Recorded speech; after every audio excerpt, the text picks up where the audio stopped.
Bili dun sa Royce. Pasalubong po naman ng isang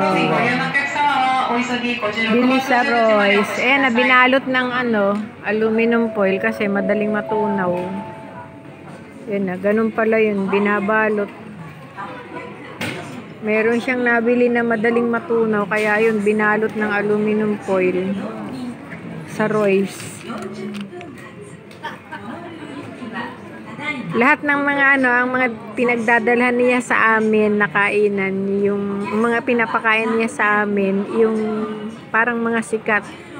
Tulad doon sa noodles, doon niya kami dinala sa Ichiran kasi sikat daw na kainan ng noodles yun. Sa udon. Ano pa ba? Doon sa doon sa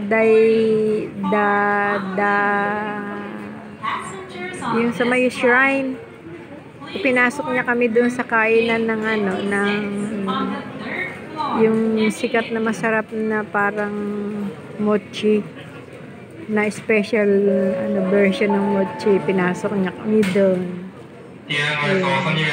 Basta kung saan yung parang sikat na mga na kainan, pagkain na sikat, doon niya kami pinapasok kasi nagbablog kasi siya, yun, nakikarried away na kami doon sa mga vlogging niya, kaya yun ang mga pinapasok namin, mga pagkain.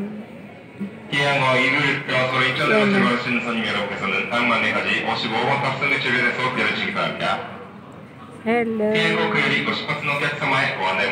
Ito, sa duty free.